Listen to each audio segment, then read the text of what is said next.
Bom dia.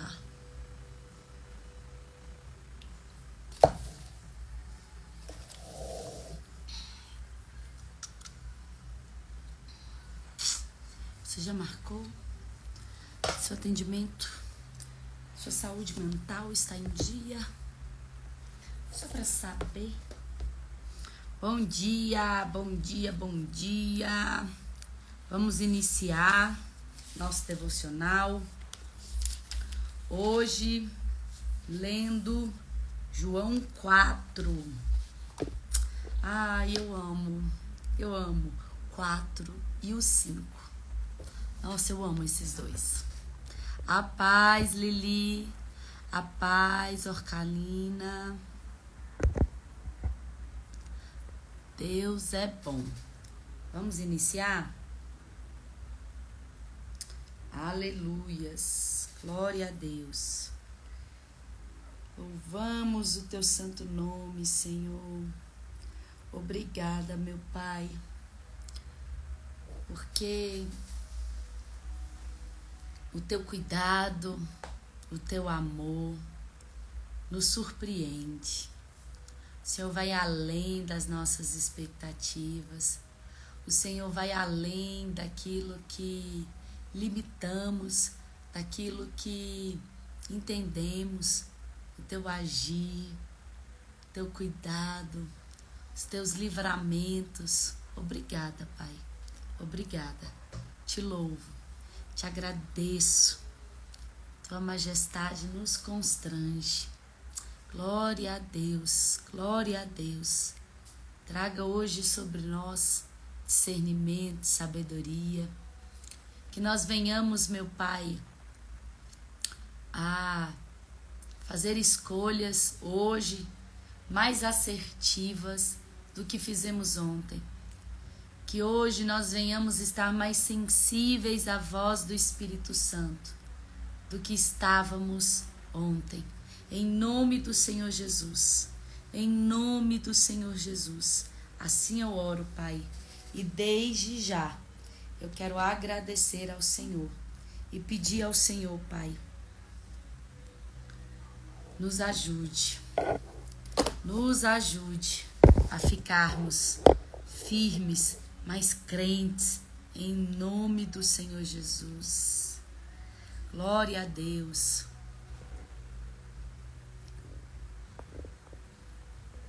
Li, põe só 4. É João 4.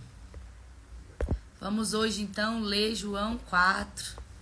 Minha apóstola, bom dia. Glória.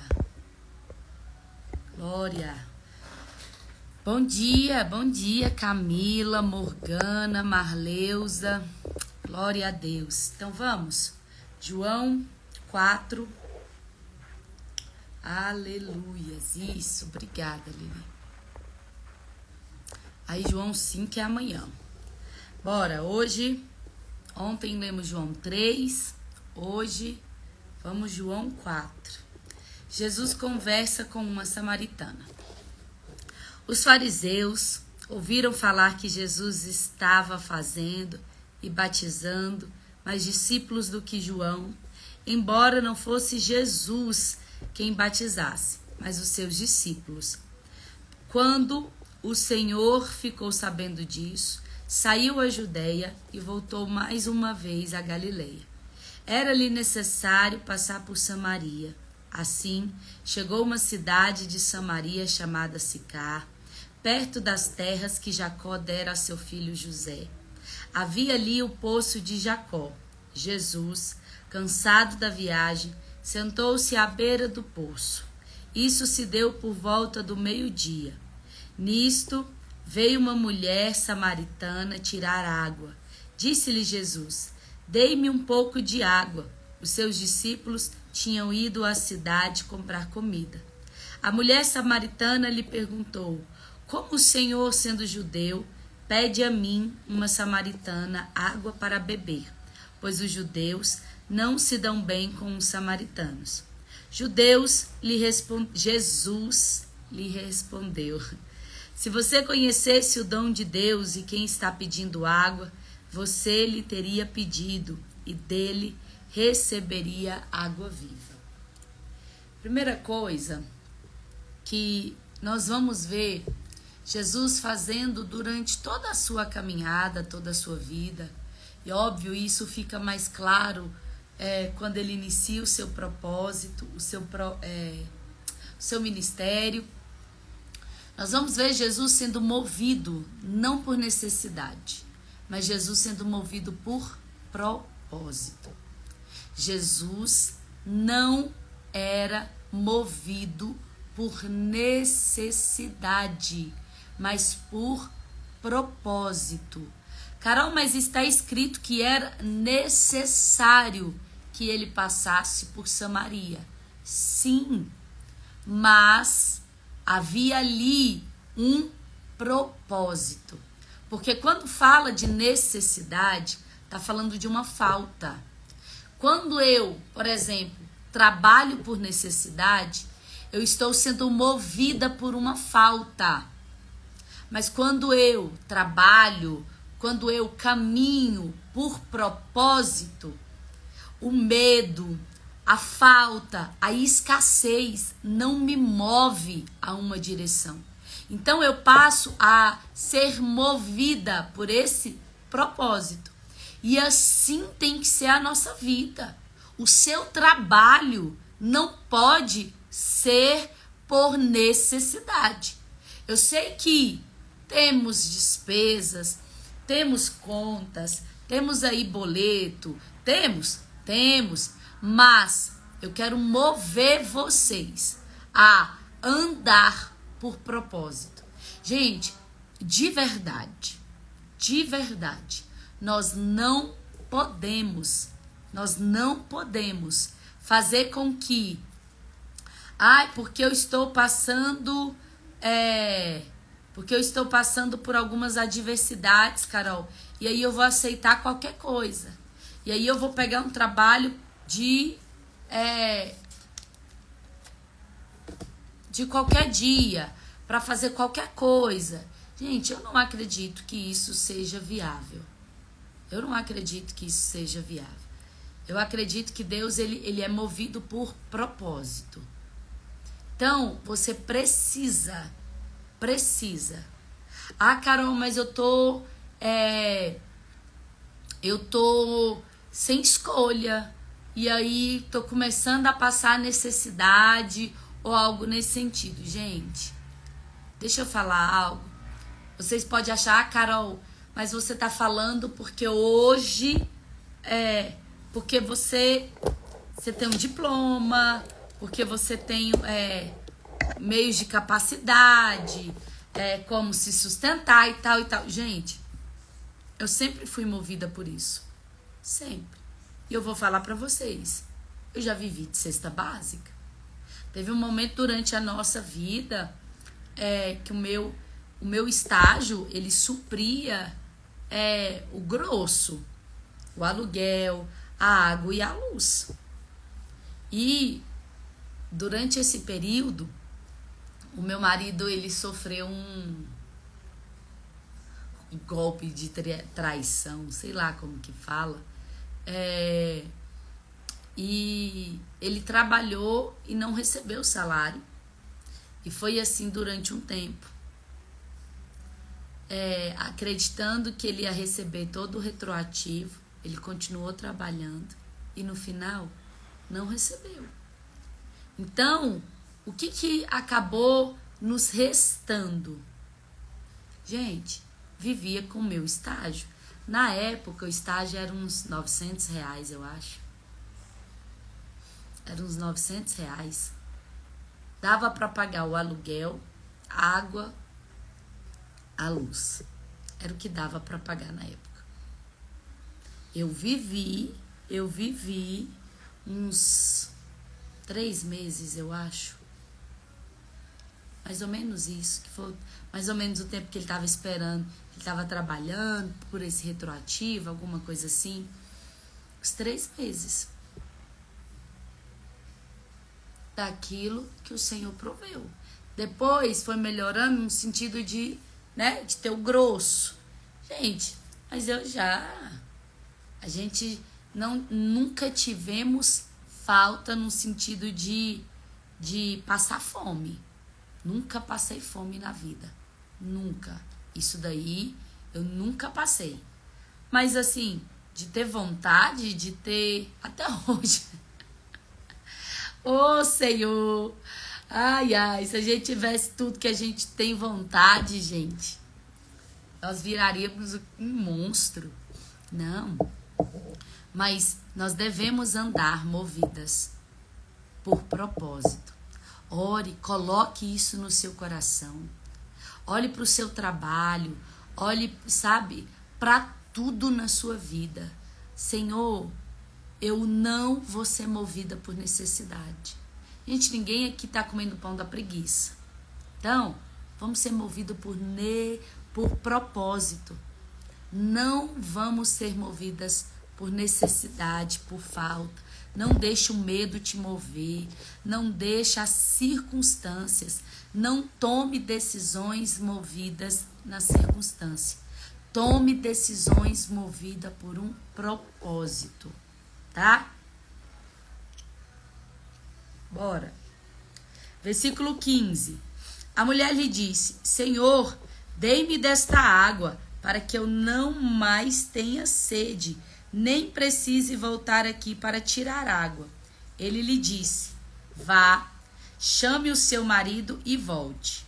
Não tenho marido, respondeu ela. Disse-lhe Jesus: Você falou corretamente, dizendo que não tem marido. O fato é que você já teve 5, e o homem com quem agora vive não é o seu marido. O que você acabou de dizer é verdade. Disse a mulher: Senhor, vejo que é profeta. Nossos antepassados adoraram neste monte, mas vocês, judeus, dizem que Jerusalém é o lugar aonde se deve adorar. Jesus declarou: Creia em mim, mulher. Está próxima a hora em que vocês não adorarão o Pai, nem nesse monte, nem em Jerusalém. Vocês, samaritanos, adoram o que não conhecem. Nós adoramos o que conhecemos, pois a salvação vem dos judeus. No entanto, está chegando a hora, e de fato já chegou, em que os verdadeiros adoradores adorarão o Pai em espírito e em verdade. São estes os adoradores que o Pai procura. Deus é espírito e é necessário que os seus adoradores o adorem em espírito e em verdade. Disse a mulher: Eu sei que o Messias, chamado Cristo, está para vir. Quando ele vier, explicará tudo para nós. Então Jesus declarou: Eu sou o Messias. Eu que estou falando com vocês. Sabe o que eu gosto de João? Eu falei isso com vocês no devocional, quando começamos João, porque nós vamos ver vidas sendo transformadas através de encontros. E através de encontros, Deus começa a mudar a mente de pessoas. E um dos encontros que eu amo é justamente esse daqui. Por quê? Porque nós vamos ver ele se revelando.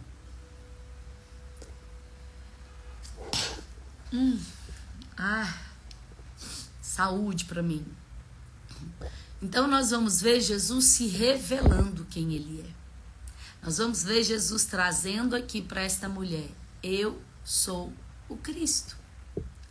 E os nossos encontros, nós devemos buscá-lo, primeiro com esta intenção aqui: a revelação de quem ele é. Gente, e ele se revela. E ele se revela. Se não me falha a memória, para mim, é uma das formas mais explícitas, é um dos encontros aonde ele mais se entrega. É justamente para esta mulher, no sentido dele se revelar, dele entregar tanto para ela, Tanto ele entrega a revelação de quem ele é, como ele também revela as formas que ele é. A forma de água, a forma de... Nós vamos ver, né? Aqui também sendo falado as formas de pão. Então, gente, ele é aquilo que nós precisamos. Ele é o Jeová Rafá, ele é o Jeová Nissim, ele é o Jeová Jirê. Ele é aquilo que nós venhamos a necessitar. A nossa falta é suprida nele. Por isso que lá em Salmos, há um dos salmos mais conhecidos. O Senhor é o meu pastor e de nada tenho falta. O Senhor é o meu pastor e de nada tenho falta.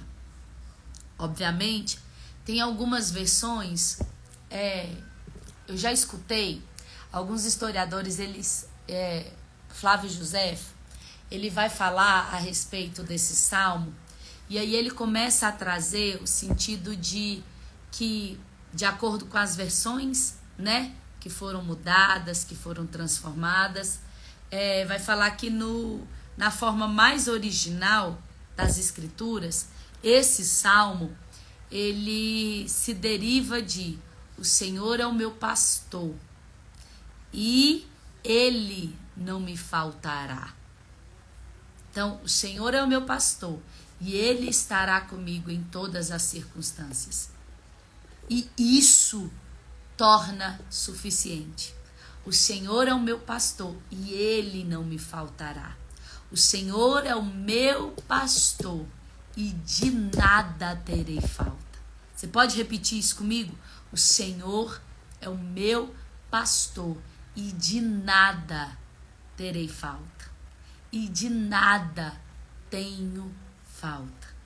Ele é aquilo que eu preciso. Ainda que ele é a paz que eu preciso no meio das guerras. Ele é esse abrigo seguro no meio do desespero. Por isso que está escrito, quando Davi fala: clamei ao Senhor no dia da minha angústia, ele me ouviu e atendeu ao meu pedido e respondeu à minha oração. De uma das coisas nas quais eu gosto sempre de me lembrar: os teus olhos estão fitados, firmes em mim. Nada do que está acontecendo à minha volta, nada do que está acontecendo à sua volta, perdeu o controle das mãos do Senhor. Ele não perdeu o controle de nada do que está nos acontecendo. Deixa eu te lembrar de quem ele é, porque aí você vai conseguir descansar. Porque ele é esse Pai zeloso. Ele se revela de duas formas. Então, de uma forma ele se apresenta como pai e em outra forma ele se apresenta como mãe. Qual é a diferença? Ele vem se apresentar como pai de uma forma provedor. O Senhor é o meu pastor e de nada terei falta. Então, quando ele vem falar e se apresentar como pai, fala: olha, vocês tendo o filho pedindo pão, algum pai dará a pedra? Algum pai dará a ele serpentes? Vocês que são maus, conseguem dar boas dádivas aos vossos filhos? Quem dirá eu que sou um bom pai? Então, ele se revela como pai em forma de provisão. Mas ele também vai se revelar de uma forma materna, quando ele vai falar: olha, pode a mãe que amamenta se esquecer do seu filho. Todavia, eu, o Senhor, jamais me esquecerei. Jamais me esquecerei de vocês. Então, ele vem se apresentando e fazendo essa comparação de uma forma materna em relação a afeto, a carinho, a presença. E ele se apresenta de uma forma como pai, provedor, né? Eu sou aquele que, se você beber da água, nunca mais terá sede. Então, ele é aquilo que venhamos a precisar. Ele é a nossa cura. Ele é a nossa provisão. Ele é a nossa bandeira. Ele é a nossa salvação. Ele é santo e por isso ele nos santifica. Ele é aquilo que nós estivermos a precisar. Então, não é eu vou buscá-lo porque todas as outras coisas deram errado. Não. Eu vou buscá-lo primeiro. Eu não vou tentar de tudo e depois buscar ao Senhor. Não. Primeiro eu busco. Primeiro eu vou a Ele. Primeiro eu vou nele. Para depois, nele, através dele, ter direção para o que fazer. Amém? Vamos continuar. Versículo 27 de João 4. Naquele momento, os seus discípulos voltaram e ficaram surpresos ao encontrá-lo, conversando com uma mulher. Mas ninguém perguntou: "Que queres saber?" Ou "Por que estás conversando com ela?" Então, deixando o seu cântaro, a mulher voltou à cidade e disse ao povo: "Venham ver um homem que me disse tudo o que tenho feito. Será que ele não é o Cristo?" Então saíram da cidade e foram onde ele estava. Enquanto isso, os discípulos insistiam com ele: "Mestre, come alguma coisa?" Mas ele lhes disse: "Tenho algo para comer que vocês não conhecem." Então os seus discípulos perguntaram uns aos outros: "Será que alguém lhe trouxe comida?" Disse Jesus: "A minha comida é fazer a vontade daquele que me enviou e concluir a sua obra. Vocês não dizem: daqui a 4 meses haverá colheita? Eu digo a vocês: abram os olhos e vejam os campos. Estes estão maduros para a colheita. Aquele que colhe já recebe o seu salário e colhe fruto para a vida eterna, de forma que se alegrem juntos os que semeiam e o que colhe. Assim é verdadeiro o ditado: um semeia, outro colhe. Eu os enviarei para colherem o que vocês não cultivaram.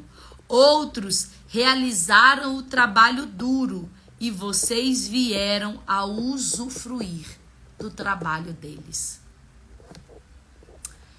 Ontem, na minha igreja, eu estava falando sobre dízimos e ofertas. E em dízimos e ofertas, eu até repliquei, postei ontem à noite o vídeo de que no reino de Deus, nós nunca vamos colher na medida que plantamos. Eu falando de uma forma específica sobre dinheiro, mas isso vale para tudo.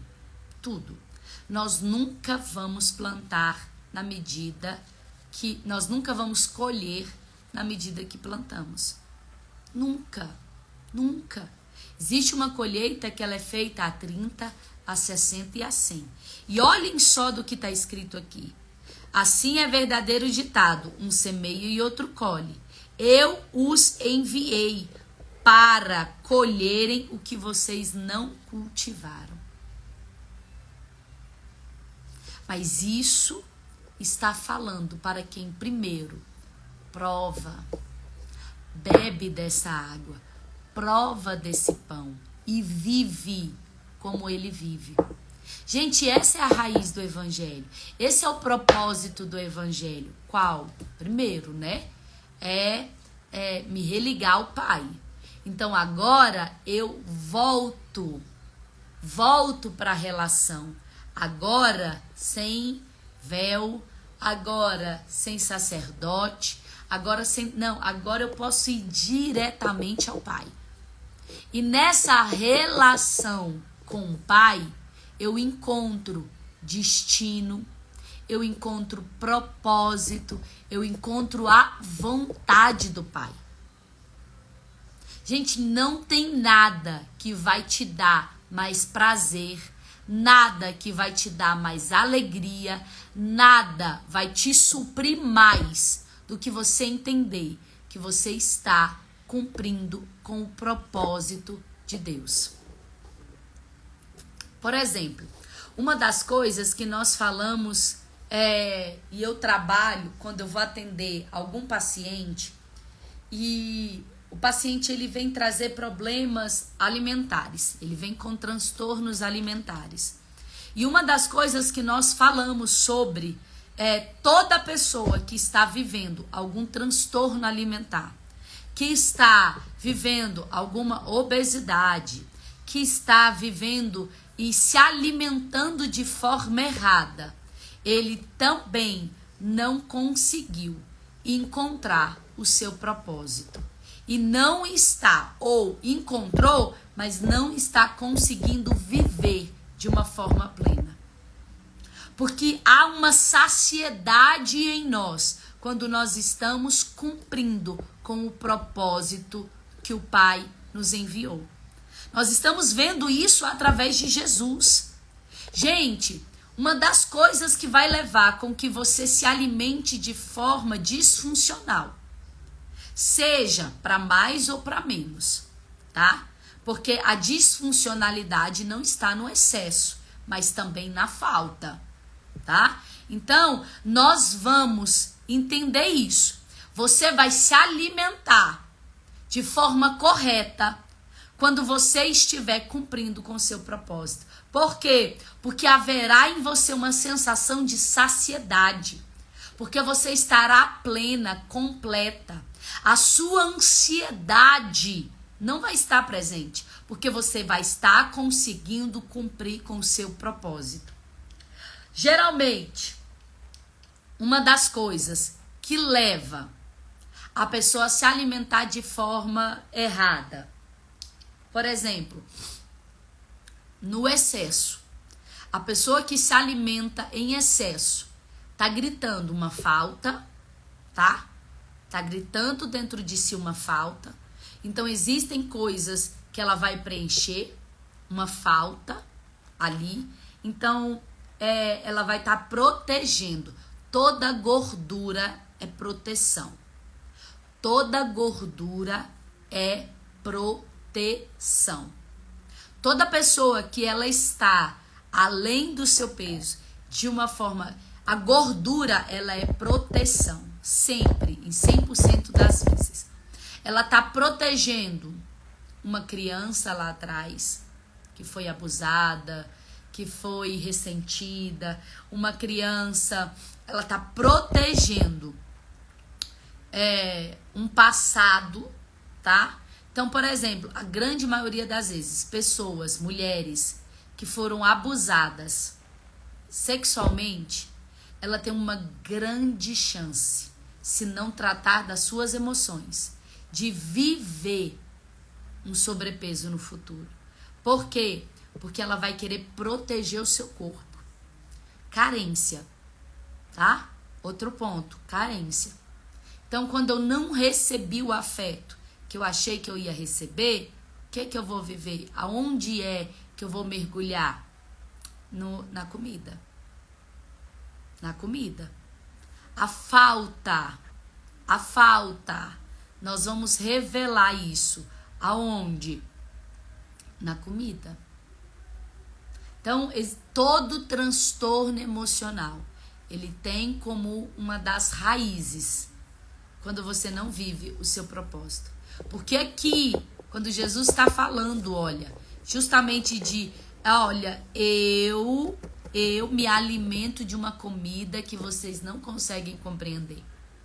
Quando eu estou cumprindo o propósito de Deus, eu não sinto falta. Eu não sinto falta.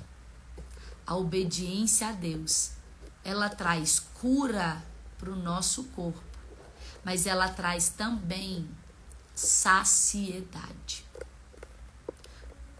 Ai, eu devia estar trabalhando e não tô. E aí o medo me leva a fazer o quê? A ansiedade me leva a fazer o quê? Para alguns, a comer demais. Outros, a comer de menos. Ou comer mal. Comer mal. Que são essas 3 esferas. Porque eu posso, aparentemente, estar dentro de um peso para minha altura. O meu IMC, é o índice de massa corporal, pode estar normal. Mas se eu for avaliar vitaminas, se eu for avaliar transmissores, neurotransmissores, se eu for avaliar muitas outras coisas, a verdadeira falsa magra, falso magro, não há saúde no meu corpo. Então eu tô falando sobre qualidade de vida, tá? Você pensa, gente, Cristo, o Evangelho nos ensina tudo. Por quê? Porque não adianta você achar que você precisa cuidar só do seu espiritual. Da mesma forma como não tem como você cuidar só do seu emocional. Como você não pode cuidar só do seu físico. Gente, nós somos uma tríade. Nós somos espírito.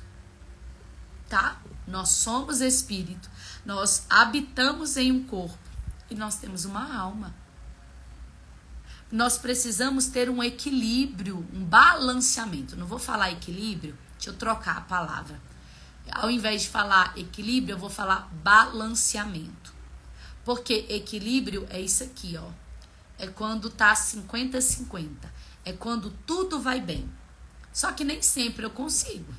Nem sempre eu consigo estar com a saúde emocional, a saúde física e a saúde espiritual em dia. Então, geralmente, o que é mais comum? Um balanceamento. É isso aqui, ó. Aonde eu estou... vai ficando aqui. O que não pode? É isso aqui. Isso aqui não é balanceamento. Balanceamento é quando estou em busca de um equilíbrio. Eu estou em busca de um equilíbrio. É isso que é balanceamento. Entre você cuidar do seu corpo, você cuidar da sua saúde emocional e você cuidar do seu espírito. Por isso que todos os pacientes que vêm e são cristãos, eu indico eles, ao invés de fazerem atendimentos psicológicos, eles façam a terapia. Qual que é a diferença, Carol? Porque na terapia, além de cuidar das suas emoções, nós vamos cuidar do seu espírito e nós vamos cuidar do seu corpo. Tá? Então, cuidem de encontrar a identidade de vocês, encontrar o propósito de vocês e vivam esse propósito. Porque haverá em vocês a saciedade. Vocês estarão completos. Vocês estarão saciados. Quando, por exemplo, eu estou tratando alguma coisa dentro de um transtorno alimentar, eu passo um diário alimentar para a pessoa fazer. E aí, uma das coisas que eu pergunto no diário é qual a sensação depois de comer determinada comida. E aí existe uma diferença. Eu tô cheia. Eu estou satisfeita. Existe uma diferença. Pensa, o que é que move você a parar de comer?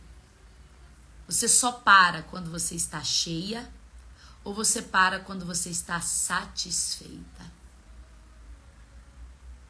Se você não consegue parar quando você está satisfeita e você só para de comer quando você se sente cheia, a ansiedade aí, tá? Joguei, vamos continuar. Então, gente, ó, percebem que viver o propósito de Deus vai te ajudar em muitas outras coisas. Bora, muitos samaritanos creem. Muitos samaritanos, versículo 39, daquela cidade, creram nele por causa do seguinte testemunho dado pela mulher. Ele me disse tudo o que tenho feito. Assim, quando se aproximaram dele, os samaritanos insistiram em que ficasse com eles. E ele ficou 2 dias. E por causa da sua palavra, muitos outros creram e disseram à mulher: agora cremos não somente por causa do que você disse, pois nós mesmos o ouvimos e sabemos que este é realmente o Salvador do mundo. Então, gente, evangelismo familiar, né? Vamos pensar aí de relação, porque aqui, primeiro, essa mulher, ela ganha essas pessoas, leva essas pessoas a Cristo, elas foram primeiro por causa da mulher. Por causa da mulher. Mas estando ali, eles ouviram. E então, agora passaram a crer. Por quê? Porque ouviram. E aquele que ouve as palavras do meu Pai, conhecendo essa verdade os liberta. Por exemplo, meu filho, ele vai para a igreja comigo querendo ou não. Querendo ou não, ele vai comigo para a igreja. Ontem eu fui buscar ele, eu moro num condomínio, e aí eu desci lá no playground para chamar ele para ele se arrumar para irmos pro culto. E ele estava jogando bola. Ele não queria ir para a igreja. Ele queria ficar onde? Na quadra. Continuando o quê? Jogando bola. Ah, e o meu pai não vai, o meu pai vai ficar em casa, então eu vou ficar em casa. Eu falei, meu filho, o teu pai, eu não te obrigo. O teu pai, eu não obrigo aí não. Mas você, eu posso. Você está sujeito ao meu comando. Banha, porque nós vamos para a igreja. Vamos para a igreja. Foi, se arrumou e foi comigo. No final eu perguntei, falei, filho, e aí? Se arrependeu de ir para a igreja? Não, mamãe, foi ótimo hoje a salinha. Ainda bem que eu fui. É isso. Filho, né? Marido, não tem como brigar. Mas filho, rapaz, está sujeito. Ele vai primeiro por mim. Mas certeza, chegando lá, ouvindo a palavra dele, agora ele vai por ele. Por Cristo, ele vai por Cristo. Porque está conhecendo a verdade. Bora, versículo 43. Depois daqueles 2 dias, ele partiu para a Galileia. O próprio Jesus tinha afirmado que nenhum profeta tem honra em sua própria terra. Quando chegou a Galileia, os galileus deram-lhes boas-vindas. Eles tinham visto tudo o que ele fizera em Jerusalém, por ocasião da festa da Páscoa, pois também haviam estado lá. Mas, uma vez, ele visitou Caná da Galileia, onde tinha transformado água em vinho. E havia ali um oficial do rei, cujo filho estava doente em Cafarnaum.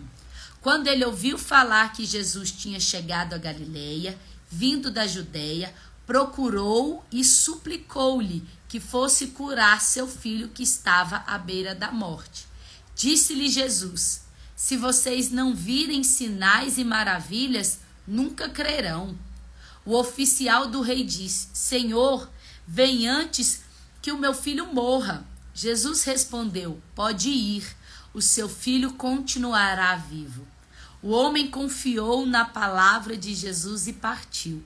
Estando ele ainda a caminho, seus servos vieram ao seu encontro, com notícias de que o menino estava vivo. Quando perguntou a que horas o seu filho tinha melhorado, eles lhes disseram: a febre o deixou ontem, a 1h da tarde. Então, o pai, exatamente a hora em que Jesus lhe dissera: o seu filho continuará vivo. Assim, creram ele e todos os de sua casa. Este foi o segundo sinal milagroso que Jesus realizou depois que veio da Judeia para a Galileia. Eu quero finalizar trazendo uma palavra, principalmente, entendam isso daqui. E eu vou falar para vocês acerca de paterno-materno. Nós vamos ver muitos milagres de Jesus. E alguns desses milagres, eles são relatados de pai, de mãe, que vai a Jesus por causa dos seus filhos, que vão buscar a Jesus por causa dos seus filhos. Nós vamos ver uma mãe clamando, uma mãe cirofinícia, clamando pela sua filha que estava terrivelmente endemoniada. Aqui nós vamos ver outros exemplos de pai clamando pela sua filha, pela saúde da sua filha, de pai clamando pela saúde do seu filho. Nós não vamos ver eles, os filhos, desejando a cura, desejando a libertação. Nós não vamos ver os filhos indo a Jesus. Os pais estavam indo em nome dos filhos. Eu quero lembrar vocês da importância, do poder que a oração materna, paterna tem sobre a vida dos filhos. Que a oração, e eu quero lembrar que, olhem só, e eu tô falando de uma relação aonde você não é um com seus filhos. Os seus filhos são uma extensão de vocês. É uma extensão, é verdadeiramente o projeto de e se tornarão um.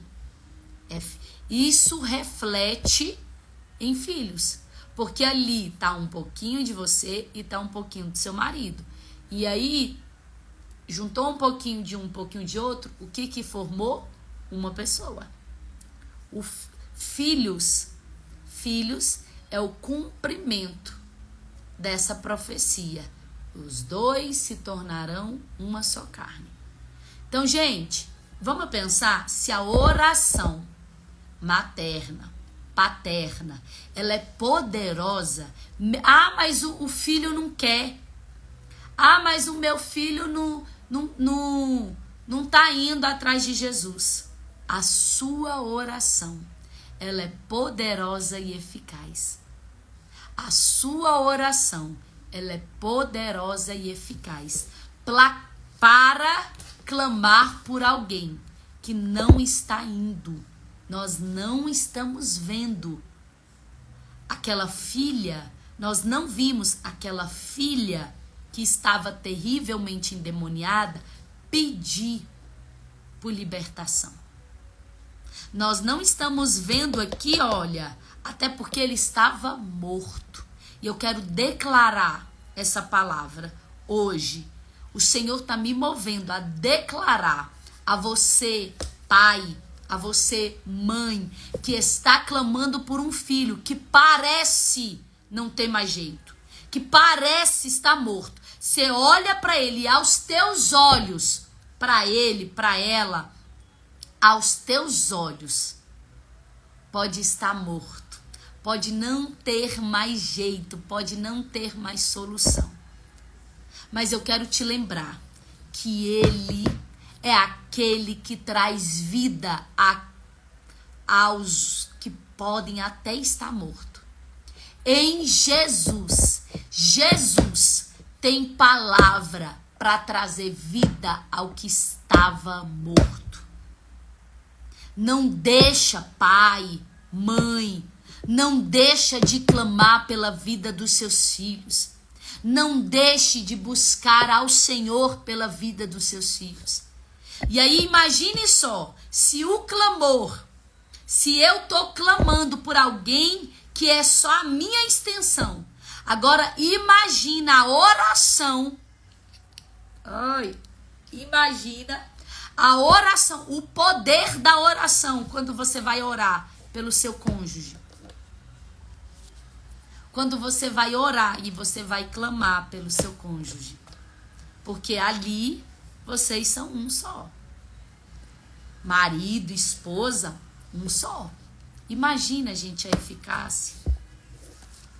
E como é clamar? Eu falo muito. Agora, nós terminamos recentemente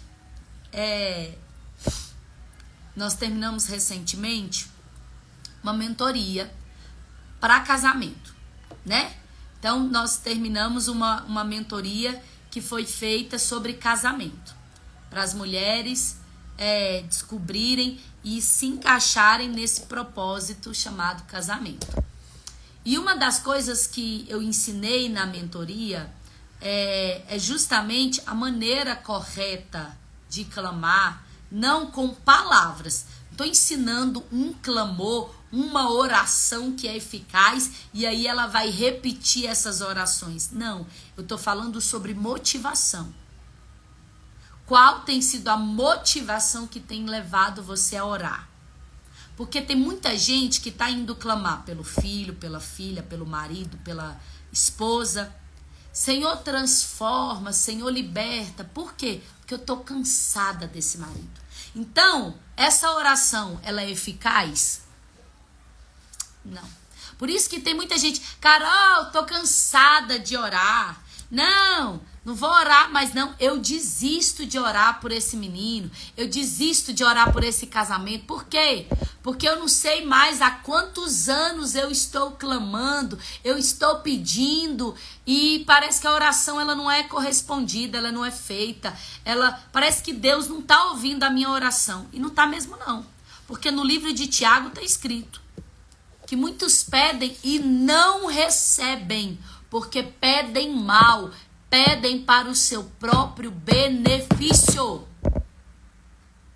E qual é a motivação que tem levado você a orar por quem você está orando? Será que você está indo orar porque, nossa, não, Senhor, transforma a minha esposa, transforma o meu marido porque eu já estou cansado? Você está pedindo para o seu benefício. E se você está pedindo para o seu próprio benefício, a resposta é não. Você não vai ser ouvida. A sua oração não vai ser respondida. Por quê? Porque você está pedindo para o seu próprio benefício. Então, primeiro, o que eu falei para elas? Primeiro, orem pela sua cura. Orem para que vocês estejam bem. Porque não adianta, ferida, você não vai conseguir orar pela pessoa. Por isso que primeiro nós oramos abençoando os nossos inimigos.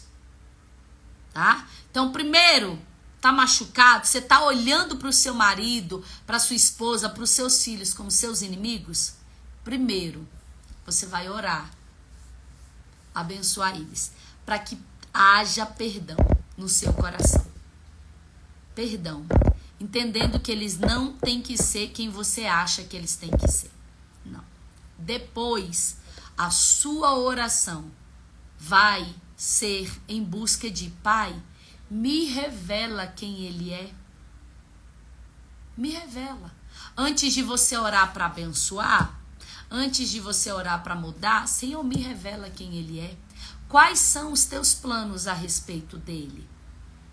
O que é que você traçou para eles viverem. O que é que o Senhor tem arquitetado, imaginado para os meus filhos? Aí então eu vou orar de acordo com aquilo que o Pai me revelou. Aí então eu vou orar de acordo com aquilo que o Pai me disse a respeito do meu marido, da esposa e dos filhos. Porque aí eu não tô orando porque eu tô cansada de sofrer.